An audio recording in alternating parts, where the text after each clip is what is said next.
You are now tuned into Trading Materials for Peace of Mind. I'm your host, Joseph Cooper, and today is going to be the sexual discipline episode. This content of this episode is going to be a little different from the episodes that I have recorded in the past, but it has been something that has been on my mind recently, especially with the things that we see in the media going on with the Sean Combs trial that just started, also known as Diddy.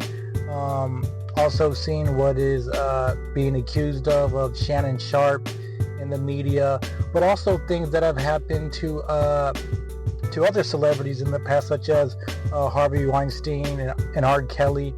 And the thing that I want to talk about is this this fascination that America seems to have with sexual perversion, and the lack of sexual discipline, because not only does it affect famous people or celebrities, but it also affects just regular people. You know, it could be your neighbor, it could be your friend, it could be your relatives, or it may even be you. And what it is that this lack of sexual discipline in this country tends to lead to things that are not beneficial for people. And what I mean by that is, you know, this how can I say this?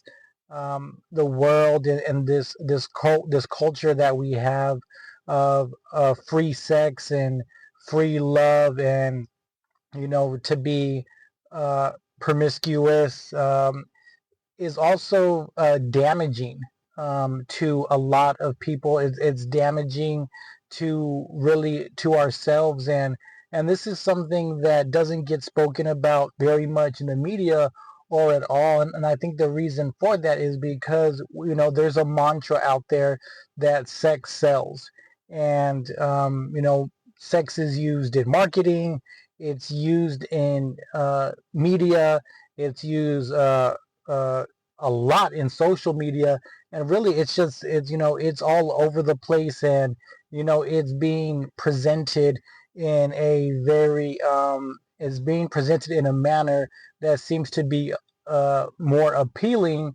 and there's no truth being really said about sex in today's world, in the American culture, because it's made to look like it's a beautiful thing, it's a cool thing to do, and everyone should be doing it. And if you're not doing it, then you're uncool, then something's wrong with you.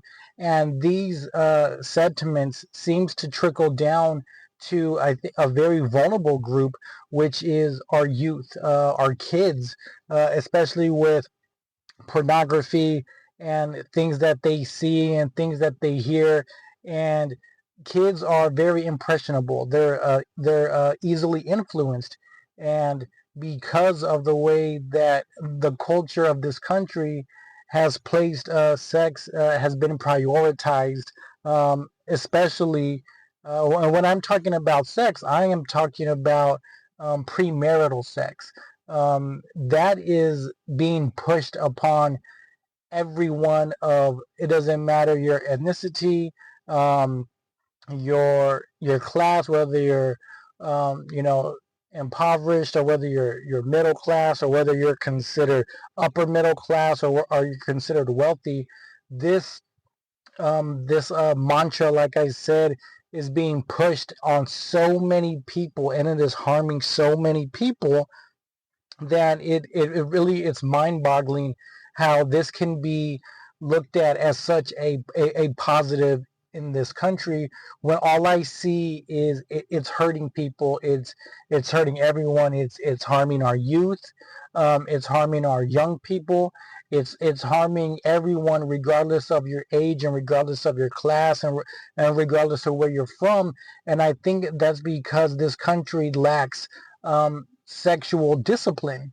And and please notice that I'm saying sexual discipline, and I'm not talking about condemnation or morality, because that is something that is coming from more of a person that's saying, well, I'm holier than thou, or because maybe my faith or my religion says I can judge someone that doesn't believe in what I think or doesn't do what I do. But that's not what I'm talking about, because when it comes to like I said, this perversion in this country, it knows no boundaries, and it crosses so many lines, and it affects so many people.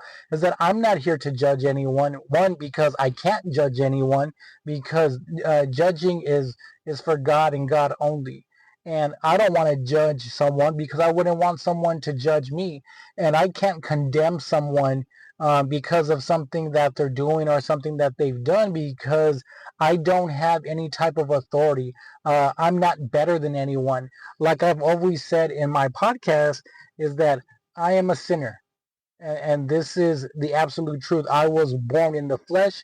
I was born in sin. So I am a sinner. I am not better than anyone else on this earth. But that's why I want to talk about the things that happen with the lack of sexual discipline. Because, like I said, I'm not talking about what's moral, what's immoral, and condemnation. I want to talk about the lack of discipline, because if a person doesn't have discipline, then discipline will have them.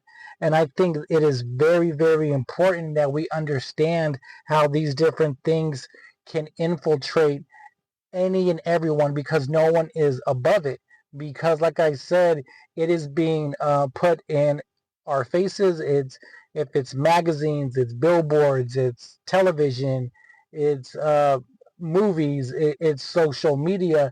It's everywhere that you look. You can't even close your eyes and you can't get away from it, because, like I said, it's being pushed in it's coming from so many different directions.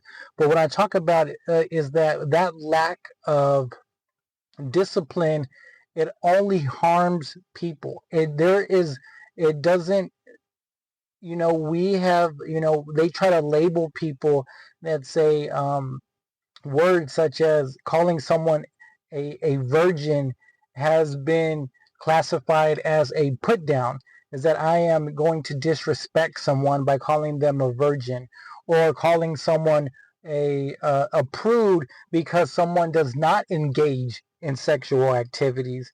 But then on the flip side, someone who does engage in sexual activities, whether it's a male or a female, they are looked upon with some type of praise, that they are somehow normal.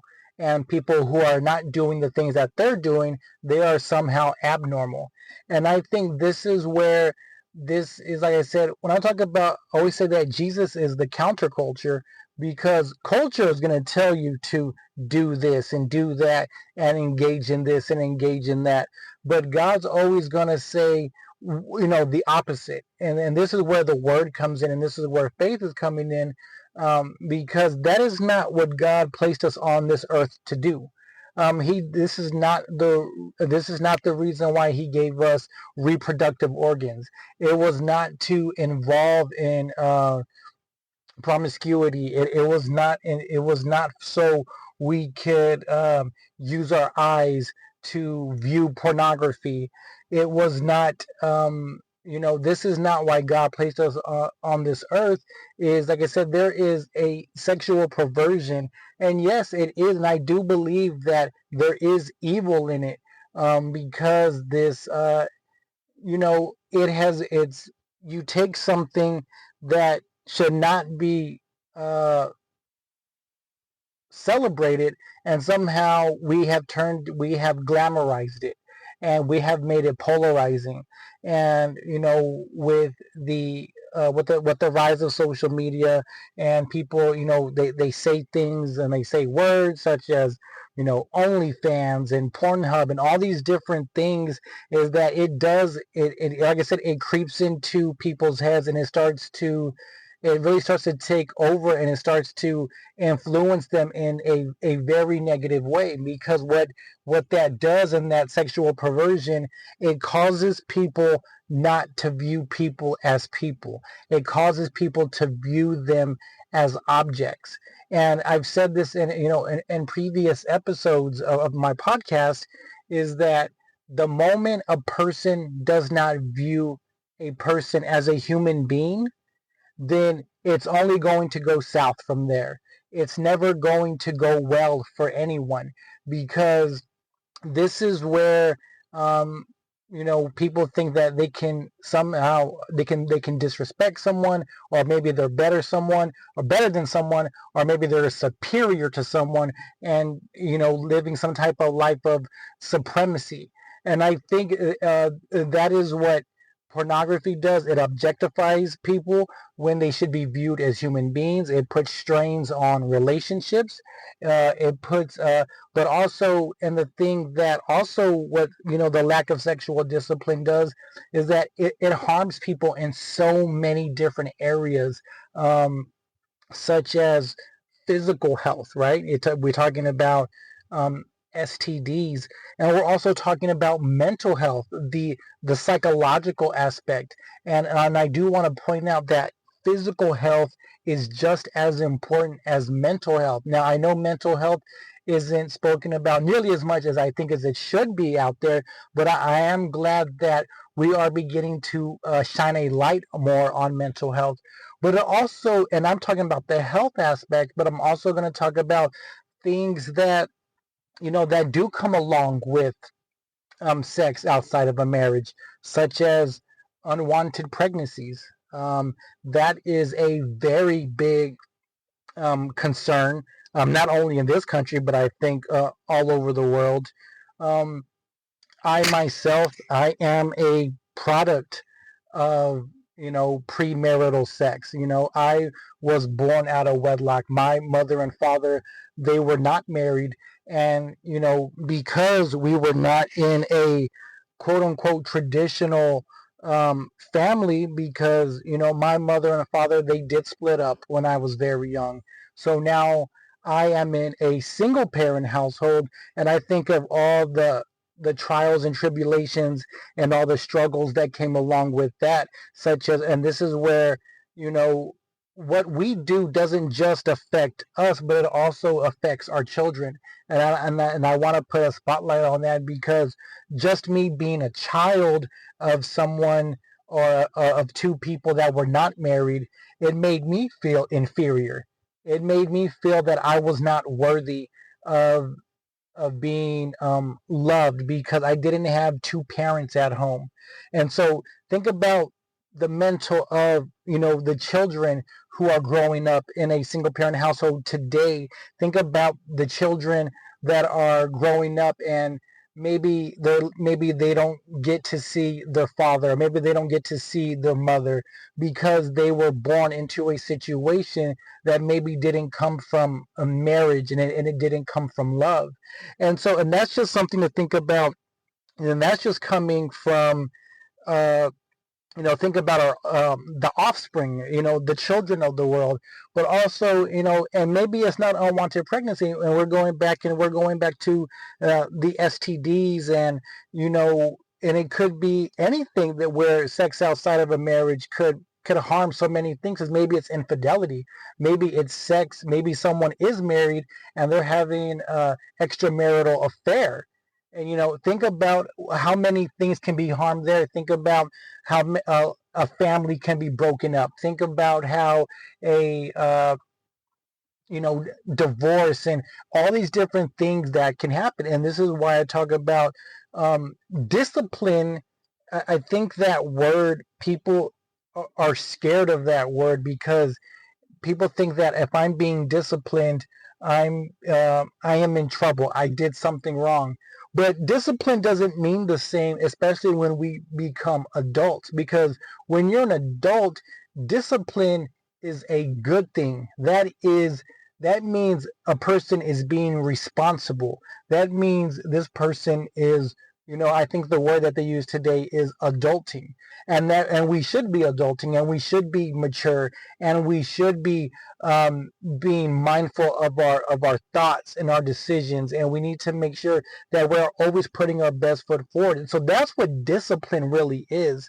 So if you have discipline, you are on the right path. Because if you don't have discipline, you are going down the wrong path. Because, like I said, the lack of discipline is how people get in trouble. And this is why it is very important that we need to understand and ensure that we have discipline in all areas of our life, whether it's a strong work ethic, waking up every morning, and getting to work on time, but not just getting to work on time, doing the work and doing it well. It's also being disciplined in our relationships, in our friendships, and just being a well-rounded person and making sure that we are doing the right thing, we're being righteous, and we are living a life that is to be commendable, and a life that should be influencing. Like I said, we are out here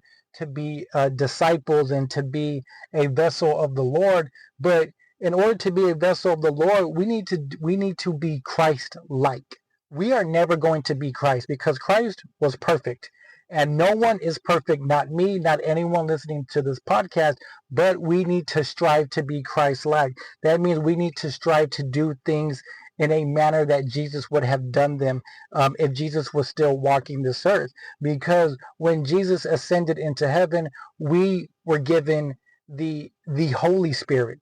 So that Holy Spirit can be within us, and and if you have God in your heart, then you should be out there doing the right things, and we should be influencing and making disciples and being influential. Because, like I said, there's so many things out here that can get people distracted. It can get people caught up, because like I said, there is a slant, and there is a angle when it comes to uh, just blatant sex out there. Because, like I said, God didn't put us out here just to say, okay, I'm gonna go have sex with each and any one that I want to. And I see people trying to push a movement of, like I said, of it's okay to be promiscuous, and it's okay to engage in these activities, because that is somehow, like I said, that is, and I understand that is what's popularized. But I always think, why is such a thing so popular? Why are there so many people pushing sex on so many people, and especially on our youth? What is the end goal here? And this is where we need to take back, and we need to understand that, especially me being a parent of three children, but also to all parents, is we need to speak about sex properly to the youth. And what I mean by that is, I feel like when sex is, spoken about, especially with the youth, it's spoken more in a biological context, where how babies are conceived, and reproduction, and how STDs can be potentially passed. And I understand the biological aspect, but let's talk about the people aspect, the personal aspect. And this is why it's so important to talk about the mental aspect on this, and the psychological aspect, because that is how we need to approach this. And we can't, the old school way of discussing sex is, saying it's dirty, and it's nasty, and we shouldn't talk about it. And that is not the proper approach. We need to approach it uh, the way that it is. And like I said, because we're fighting a monster out here. Because especially as children, as they progress through junior high and high school and eventually college, the the pressure on them it just increases exponentially, day by day. And and and if these and if these children and the youth, if they are not armed with the armor of God, if they are not armed with the knowledge, then it's very easy to succumb to that pressure. And this is not, like I said, this is not about condemnation. This isn't about finger pointing. This isn't about saying someone's better or someone's less than, because it's not that. Like I said, everybody is a sinner. Every single one of us. But I wish I would have had this education as a youth, because I did not, and I see how it affected me growing up, going through adolescence and going through high school and my college years, and I think it affected me very adversely, in a negative connotation, in a negative manner, because my self esteem had fallen so low, and I think when self esteem drops, that's when people become more likely to engage in activities that they may not have engaged in if they were confident in themselves, if they had high self-esteem, if they felt that they were worthy of love. And I see how there is a direct correlation to low self-esteem and promiscuity, and I think and the pressures of the world, and my low self-esteem, like I said, it goes all the way back to not feeling worthy, even as a child, even as as I'm growing up, because of so many different things, maybe because of growing up in a single parent household, not being not having any money, and I think about how those things mentally affected me as a kid, and how it affected me as a teenager, and how it affected these different type of issues that I had to deal with. But one thing I want you to understand is that you are not alone. At the time when I was young, I actually thought I was alone, and I thought I was the only person feeling this way. And I think that's because I didn't have an outlet. I didn't have any type of communication. I didn't have a male figure in my life, to speak to me, and for me to really understand my self-worth and my value. Because if someone doesn't understand their value, then they may be willing to do something that they probably should have never have done. And I think that's something that it's happened to me. I think it happens to people everywhere, and I think it's because I don't want people to go through the stuff that I went through. I want, especially, and if it, and maybe you did go through something, then you have a story to tell, and you have a story to share, and maybe we can help the youth, and maybe it's not a youth person, maybe it's someone that's still struggling, and they're still dealing with low self-esteem and no confidence, because I can see how the earth and these worldly and these secular things play such a huge part into in so many lives. And I can see how, like I said, there's direct correlations that can just influence people, and the pressure, and I get it, that pressure is building, because that's what the world does. But when that pressure starts to build, we have to look to the Lord, because if we're not looking to the Lord, then we may be looking elsewhere, and that elsewhere is not going to be Christ-like, it's not going to be God-like, and it's not going to be in our best interest. So rewinding all the way back to how I spoke in the very beginning about Sean Combs and Shannon Sharp. Those are the direct results of not having a sexual discipline, and this is where engaging in this perverse behavior. This is what it leads to. It doesn't lead to anywhere good. It doesn't lead to anywhere cool. It doesn't put anyone on some type of pedestal to be idolized. It's and I want, don't just take their cases in vain, but learn from them, and knowing that this type of things can happen to anyone. Unwanted pregnancy can happen to anyone. STDs can happen to anyone. Broken homes can happen to anyone. The dissolving of a marriage due to infidelity can happen to anyone. So I don't want people to go in there. It's like, well, not me. This can never happen to me, because every single person that has says it won't happen to me, it maybe has happened to them.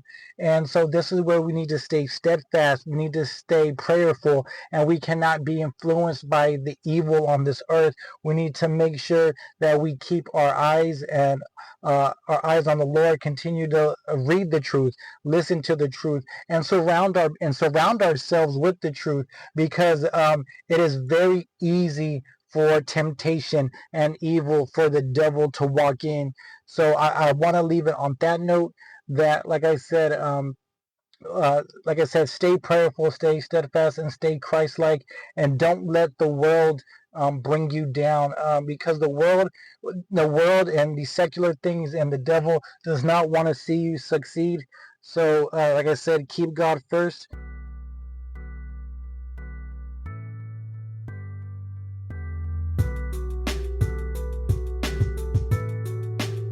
Thank you for tuning in into this week's podcast. I really do appreciate it. There's going to be some new podcast episodes definitely on the way. Please give me a follow on all the social media websites that I talked about earlier, such as Instagram, TikTok, X, formerly Twitter, Threads, Facebook. On Facebook, under the name Minimalist Peace. On Facebook, it is two separate words, Minimalist and Peace.